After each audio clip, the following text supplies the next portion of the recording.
Bienvenue dans Le Monde qui vient, le programme vidéo de Mémoire des luttes, aujourd'hui tourné dans un atelier d'artistes, celui de Mathieu Cologan, artiste peintre, sculpteur, dessinateur, basé à Montreuil, en région parisienne, en Seine-Saint-Denis. Nous sommes aujourd'hui venus le rencontrer pour parler d'un thème qui est celui de l'art et de sa relation à la politique. Alors, est-ce que c'est un sujet pertinent? Est-ce que c'est un sujet qui a encore une dimension d'intérêt public? Ou est-ce que cette question de l'art et de la politique est devenue un sujet un peu pompeux, voire prétentieux, un sujet qui aurait intégré une sphère de la distinction, qui intéresserait l'aristocratie culturelle de Paris, celle qui écume les galeries parisiennes dans lesquelles sont exposés un certain nombre d'artistes qu'on voit un peu partout et qui sont d'ailleurs célébrés pour la plupart comme étant de grandes figures de la dissidence, de la subversion. Eh bien, nous allons faire un peu le tour de la question aujourd'hui avec Mathieu Cologan dans ce programme du Monde qui vient. Mathieu, si je dis art et politique, est-ce que ça a un sens ou est-ce que c'est une formule creuse et ronflante? Ouais, ça a un sens, mais le problème principal, c'est qu'on aurait tendance à imaginer que c'est toujours l'art comme moteur de soutien, ou voire comme aiguillon d'un mouvement social émancipateur. Et là, aujourd'hui, on pourrait plutôt dire que l'art, ou du moins les arts plastiques, pour parler d'un domaine que je connais mieux, que pour ce qui est des arts plastiques, on soit plutôt dans l'accompagnement du mouvement libéral avec les arts plastiques. On a un virage qui date des années 70, concrètement. C'est-à-dire un moment où on a une génération, avec la gauche française, une génération qui émerge de militants politiques, etc. On a, dans le domaine des arts plastiques, on a l'arrivée d'intellectuels dans ce domaine, et des gens qui portent une analyse très forte, une remise en cause de fond sur ce que sont les arts plastiques, à savoir peindre sur une toile, etc., et qui posent la question de mais peindre, ça peut être les arts plastiques, ça peut être autre chose que peindre, ça peut être dans l'espace et non pas sur un support, etc. Tout ça est formidable. Le problème, c'est que ces intellectuels, à un moment, deviennent hégémoniques, et de leur rôle de troublion et de remise en cause fondamentale de ce qu'est le ronron des arts plastiques, ils deviennent une nouvelle dominante. Et là, aujourd'hui, ça n'a pas bougé. C'est-à-dire que ça fait 40, 50 ans qu'on a une génération de personnes qui sont installées. Comme ce sont des intellectuels et des artistes, on a les gens qui produisent, et en même temps, on a les gens qui évaluent ce qui est produit. On a les gens qui, dans les musées, définissent ce qui a de la valeur, ce qui doit être exposé ou non. On a les gens qui sont influents aussi dans le marché de l'art. Et quelquefois, c'est les mêmes personnes. Ou simplement, sans parler d'une coterie, et des gens qui se côtoient, qui ont les mêmes logiques, les mêmes interprétations de l'histoire de l'art, de ce qui est l'art, et qui aujourd'hui tiennent l'ensemble de ce marché. Et effectivement, quand pendant 40 ans, c'est le même mouvement, les mêmes personnes qui sont installées, se sont embourgeoisées, se sont installées socialement, leur recentrage, pour ne pas dire leur droitisation, elle a influé directement le monde de l'art. Alors quand je dis le monde de l'art, là je parle du marché de l'art. Il y a dans le monde des arts plastiques deux éléments totalement séparés. C'est d'un côté la création, les gens qui produisent, et quand on regarde les schémas, les gens qui produisent, quand on regarde les chiffres qui sont donnés, il y en a très peu. Mais par exemple, le syndicat national des artistes plasticiens, CGT, donne des chiffres sur le niveau de paupérisation des artistes plasticiens, c'est énorme. C'est à une très grande majorité des gens qui vivent des minima sociaux. Et puis on a l'inverse, on a un autre milieu, qui est un milieu, lui, du marché de l'art, qui donne une tonalité, qui dit qu'est-ce qui marche aujourd'hui dans l'art, et qui, lui, va très très bien. Et en fait, chaque fois qu'il y a une crise, il va de mieux en mieux, puisque c'est là un jeu de spéculation et d'investissement. Ça n'a rien à voir. D'un côté, on a de la création, de l'autre côté, on a de l'investissement. Le problème, c'est qu'on a une confusion, puisqu'on part du même matériau qui est la création. Le profane peut avoir l'impression que le marché de l'art célèbre certaines valeurs, disons, révolutionnaires, dans le sens où on célèbre la subversion, la dissidence en permanence. Les artistes les plus cotés aujourd'hui sont des artistes qui sont présentés comme étant des as de la subversion. À quoi ça arrive tout ça? Le marché de l'art, avant tout, c'est un marché. Donc il est là pour faire de l'argent. Que ce soit avec des pommes de terre ou avec des peintures, c'est totalement annexe. Et dans ce marché, effectivement, il y a une place donnée à la subversion, à la critique. Mais attention, sur une posture postmoderne. Il ne s'agit jamais d'art engagé, de gens qui, littéralement, prennent parti pour telle ou telle cause. Ce sont des personnes qui sont installées sur une lecture de côté, avec du recul, non militant, de la situation politique. Et même, on pourrait dire, d'une façon beaucoup plus cruelle, en singeant les éléments politiques, le militantisme, etc.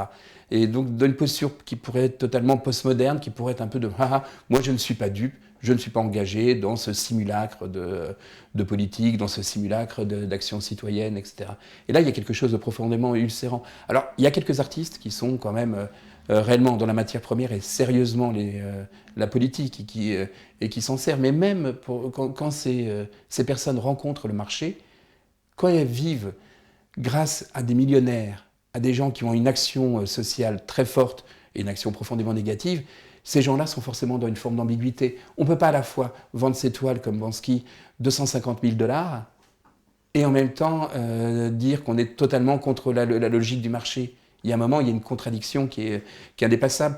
Et ce marché, surtout, là on a affaire quand on parle de ces artistes, ils sont totalement annexes. La grande question, c'est la valeur spéculative de ce qui se passe. C'est par exemple Pinault qui trouve un artiste américain un peu sympathique, qui investit beaucoup dedans, qui l'expose dans son réseau de galeries, d'espaces privés. Et on a ensuite des institutions, avec à leur tête des gens qui sont proches de Pinault, qui vont acheter ce même artiste. Donc dépenser de l'argent, faire monter sa cote.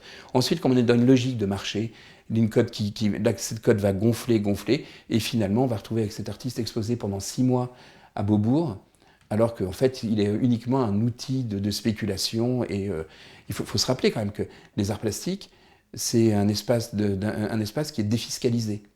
C'est-à-dire concrètement, il vaut mieux, plutôt qu'acheter un immeuble, il vaut mieux acheter quelques toiles. Elles se revendront, à part si on a vraiment été aventureux, elles se revendront à peu près à la même valeur, mais pendant ce temps-là, il n'y aura pas eu d'impôt à payer dessus. Donc là, on est dans un domaine où finalement, ce qui est produit par lui-même est réellement annexe. Alors après, on peut regarder qu'il y a rarement, je parlais de Banksy, c'est rarement Banksy qui est mis en valeur, c'est plutôt ces artistes comme Kunz, dont le travail est plutôt de prendre du matériau populaire, un petit ourson en gélatine ou un chien fait en ballon gonflable, utiliser des matériaux hors de prix pour les reproduire, et ensuite donc en donner le statut d'œuvre d'art uniquement parce que les matériaux utilisés sont des matériaux qui sont de fait des matériaux de riches. Et là, on a une célébration de l'art qui est par exemple à des milliers de kilomètres de l'arte povera, qui était par exemple prendre des matériaux, mouvement des années 70, qui prenait le fait de faire des œuvres d'art avec les matériaux de base les plus simples qui soient, sachant que ce qui était fondamentalement artistique, c'était la réalisation, la forme, le volume, le trait, et c'était absolument pas le fait que ça soit fait dans du marbre magnifique et tout. Là, on a l'inverse. On a un bonhomme, il va faire ce petit ourson en gélatine, il le fait en marbre à une taille gigantesque, ce que personne n'a les moyens de s'acheter, et donc ça devient une œuvre d'art pour riches. En vous écoutant, je me dis que ce que j'ai appelé tout à l'heure de la subversion du point de vue du marché, c'est peut-être juste une célébration de la distinction, c'est-à-dire au sens où on célèbre chez l'artiste sa capacité de distinction dans l'ordre social à travers l'acquisition de ses matières premières chères, etc. Enfin, finalement, ça renforce l'idée du modèle aristocratique, quoi, un peu On peut dire ça, et justement comme un aristocrate, avec l'idée il peut être excentrique, il peut être provocateur, mais il reste dans notre domaine, il reste dans notre milieu fermé. Il n'irait pas frayer, il n'irait pas produire du travail pour des syndicats, il n'irait pas faire quelque chose de plus littéral.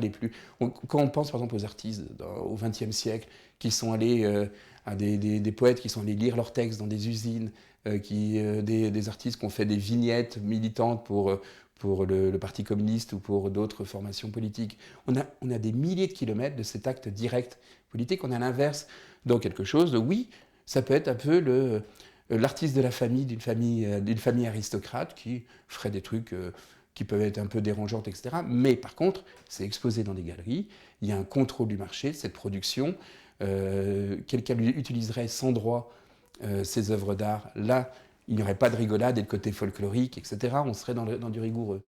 Et alors, à l'inverse, maintenant, si on passe sous les radars de ce marché au sens large du terme, toi, en tant qu'artiste, comment vois-tu le rapport des organisations populaires ou des mouvements sociaux, des syndicats, tu en parlais, ou des associations, ou des mouvements sociaux en général?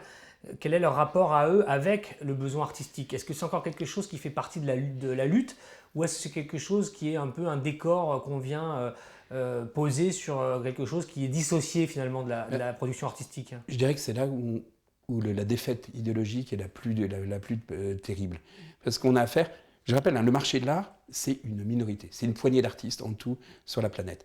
L'écrasante majorité des artistes qui ont une production artistique sont en dehors de ce marché.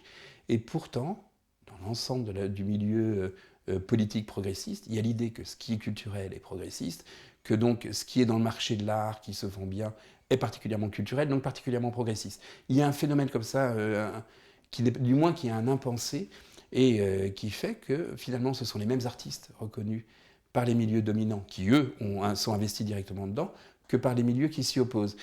L'exemple même, par exemple, aujourd'hui, qui montre à quel point on a évolué sur le sujet, c'est l'idée d'avant-garde.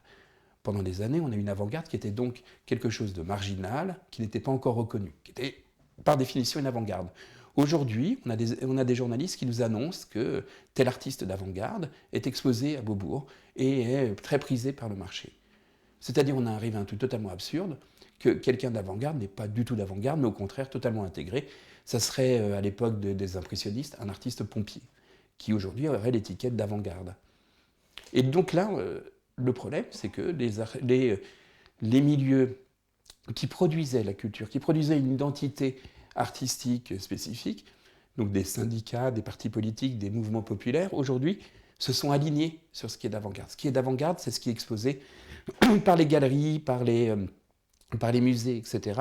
Et c'est ça qui est bien, entre guillemets. Et là, c'est un truc qui est terrible, parce qu'on est dans un enfermement. On expose des gens où on pense que sont de valeur des gens qui sont riches, qui sont d'un milieu fermé et dont les amis sont les élites, sont le patronat, alors on a énormément d'artistes qui existent. Et il y a une production artistique très riche, mais qui passe tout à fait sous les radars, même dans les milieux populaires. Alors il y a quelques contre-exemples. Par exemple, il y a eu un travail fait par la CGT pendant pas mal d'années qui portait sur une création plus populaire, un travail artistique qui était plus ancré avec les cultures populaires. Le problème, c'est qu'on est quand même là dans quelque chose de marginal. Le ton dominant, c'est que ce qui se vend bien, ce qui est respecté par les musées et les galeries, elle l'est aussi par les gros médias, et en même temps, donc c'est là-dessus que s'alignent les milieux progressistes. Alors je vais te poser une autre question. J'ai entendu des gens parfois développer l'idée selon laquelle le texte, l'écrit, la production scientifique, théorique, en quelque sorte touchait les cerveaux des gens, et que c'est comme ça qu'on avait un travail réellement de conscientisation politique. Et ces gens disant que l'art en général, l'expression, le dessin, la peinture, etc., sont des formes qui touchent l'émotion, le cœur en quelque sorte des gens. L'esprit reptilien et l'esprit... Voilà, et que de ce point de vue, disons, la production artistique au sens large du terme ne peut pas être un vecteur de poétisation. Est-ce que c'est quelque chose que tu entends ou que tu déjà, il faudrait interroger sur quels sont les vecteurs de la politisation. Est-ce que ça passe uniquement par une conscientisation qui se fait avec des textes rigoureux? Je pense qu'on a plutôt affaire à un bouquet dans lequel on trouve à la fois des vrais éléments de réflexion, du vécu. Je pense que les humiliations sociales que peuvent vivre des gens en milieu populaire font partie de ce qui construit fondamentalement leur culture populaire. En mieux quand ça se traduit par le fait de rejoindre des mouvements sociaux progressistes, en pire quand ça se tourne vers le fascisme ou des mouvements d'extrême droite. Mais il y a ces éléments-là, il y a des éléments... Comment dire, par exemple, il y a le fait que dans une série télévisée aujourd'hui, on a des personnages qui ont des métiers naturellement de cadres supérieurs, de dirigeants d'entreprise, de chefs de gang, et jamais d'ouvriers. Le fait qu'on soustrait de l'espace public toute une partie de la population fait que cette partie de la population ne se représente pas elle-même dans quelque chose qui est là de l'ordre de l'affectif, qui est de l'ordre de l'émotionnel, etc.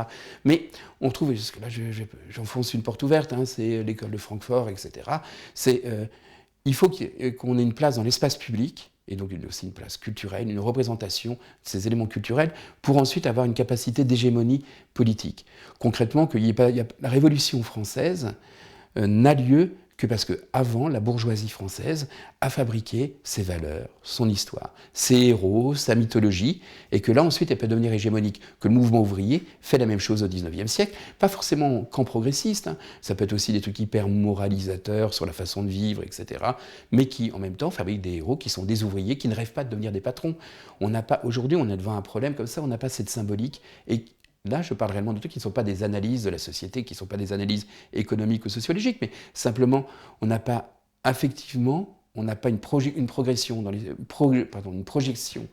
l'espace public d'un personnage qui serait un ouvrier ne rêvant pas de devenir autre chose qu'un ouvrier, qu'on n'a pas une femme de ménage comme personnage central.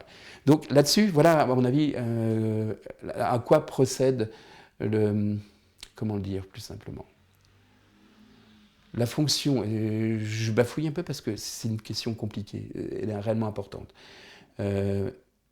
L'art plastique a comme fonction principale, quand il est progressiste, de représenter dans l'espace public, de regagner dans l'espace public un peu d'espace pour la représentation des couches populaires, des immigrés, des hommes, des femmes. Je dis particulièrement des femmes parce qu'on voit rarement de représentation des femmes de classe populaire, donc de leur redonner un peu d'espace dans l'espace public. C'est à peu près la même fonction que celle d'une chanson populaire révolutionnaire.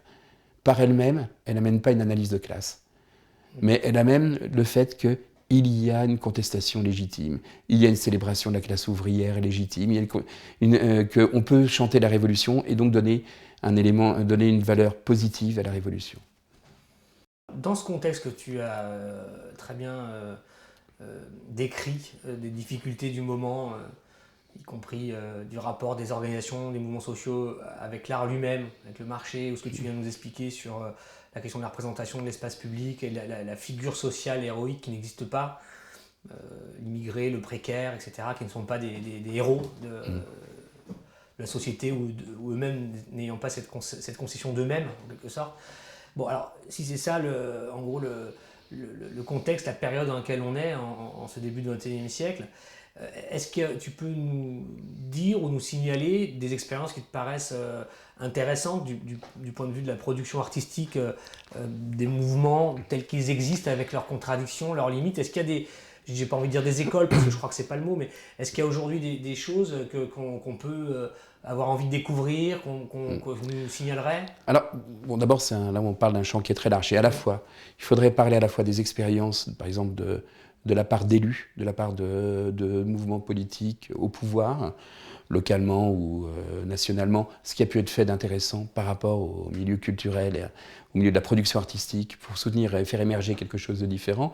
Il faudrait parler aussi de ce qui se passe au niveau de l'identité des artistes, pour casser avec ce triomphe libéral idéologique dont ils sont les premières victimes. C'est-à-dire que, quand je disais on a affaire à des artistes qui sont à 80% sous le seuil de pauvreté, et voire même je crois qu'ils sont pratiquement à 80% à vivre des minima sociaux, et qui se projettent quand même dans l'image d'artistes très riches et qui ont réussi.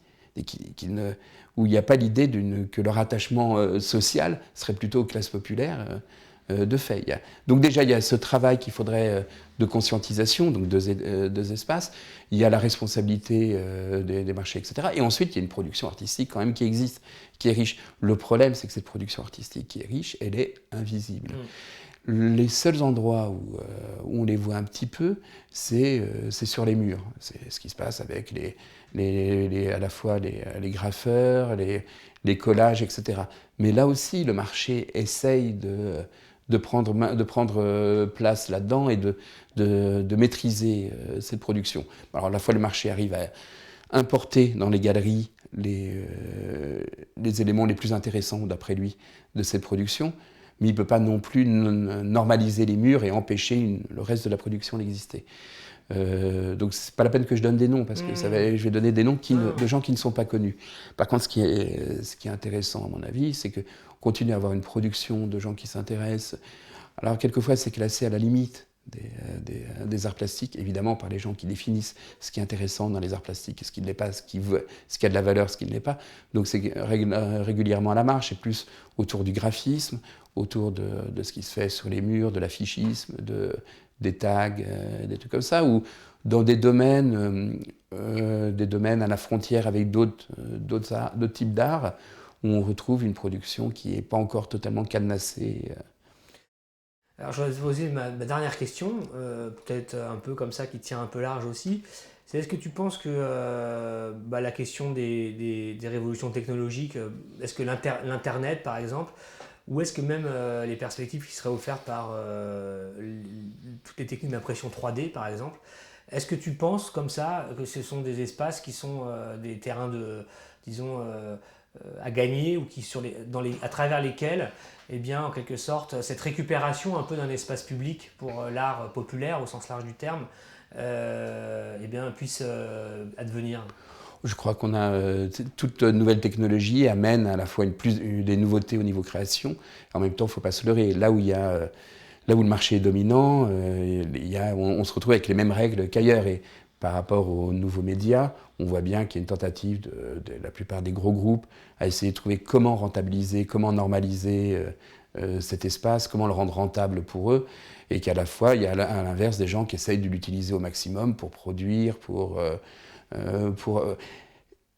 à la fois diffuser le plus largement possible leur travail, mais aussi pour connaître le plus largement le travail des autres. C'est peut-être là où il y a l'élément le plus important, c'est que dans la fabrication de communautés, il y a réellement déjà des trucs forts qui ont lieu et qui dépassent les frontières nationales, les limites géographiques. Après, il y a aussi des trucs tout à fait pernicieux qui amènent, par exemple, Internet. C'est ce rapport aux droits d'auteur tout à fait pernicieux, où grosso modo, avec Internet, on a de plus en plus les vendeurs de tuyaux qui font payer l'accès à Internet avec des débits de plus en plus élevés, etc. Et puis qui considèrent de plus en plus que tout ce qui est produit sur Internet est offert à l'ensemble des gens, que c'est gracieusement que Google fait don de la culture commune à tous en faisant de l'argent, et puis tant pis pour la production. Et là, on a une vraie évolution de fond. On a de plus en plus de gens qui oublient que derrière une image, il y a un créateur. Je ne parle pas forcément là de droits rémunérés, mais qui oublient qu'il y a une création, que pour qu'il y ait des images, il faut que les gens produisent des images et ont plus tendance à avoir un flux continu de production. Mais peut-être que je voulais juste revenir sur un élément que vous brûliez d'aborder, c'est sur la question d'une responsabilité des politiques par rapport au culturel, à ce qui doit être fait. Je pense que la première chose, c'est de se défaire de l'idée d'avant-garde. L'idée d'avant-garde, c'est qu'il y a un sens à l'histoire de l'art, qu'on est en capacité aujourd'hui de dire ce qui demain sera important, ce qui est une ineptie, surtout qui n'est pas la fonction des élus, qui n'est pas la fonction je ne dirais même pas qu'il est la fonction des artistes, qui est la fonction des historiens de l'art, a posteriori de mesurer ce qui était important. Et surtout, l'idée d'avant-garde, c'est qu'on garde une poignée, on rejette le reste. Ce qui est évident, c'est qu'aujourd'hui, au niveau politique, il faut avoir une politique incitative à élargir la production artistique, à rendre visible le plus de choses possibles. Et là, les nouveaux médias ont un sens, c'est de permettre qu'effectivement, le plus de production, dans sa plus grande diversité, soit accessible au plus grand nombre. Après, on peut avoir des politiques incitatives, mais qui sont beaucoup plus compliquées à mettre en place pour justement se défaire de la logique du marché. Est-ce que vous pensez que les élus en question aujourd'hui n'intériorisent pas une pression par rapport aux contraintes financières qui leur ferait dire que ils ne peuvent pas assumer aujourd'hui de dépenser une partie de leur budget ou de l'argent des administrés pour promouvoir une diffusion d'œuvres qui n'est pas immédiatement quantifiable en termes de rentabilité financière ou d'audience? On a à la fois l'empreinte de ce que je parlais de cette génération des années 70, un télo qui s'est imposé aussi dans le milieu artistique sur l'idée d'une forme d'élitisme.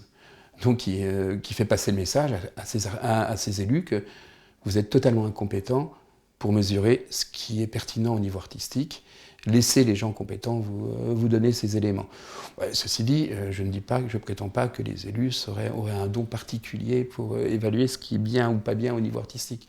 Mais il est évident qu'une œuvre d'art assez intéressante, elle répondra à la fois à une problématique dans l'histoire de l'art, à s'inscrire dedans. Et là, c'est bien d'avoir des indications venant de spécialistes des milieux artistiques, mais il faut aussi qu'elle résonne au niveau affectif, qu'elle interpelle, qu'il se passe quelque chose pour un béotien.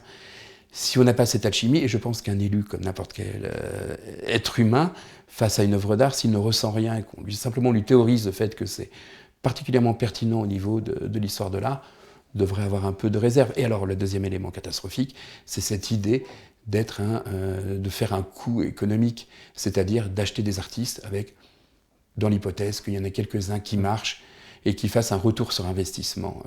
Là où il y a des retours sur investissement, les spéculateurs sont passés avant.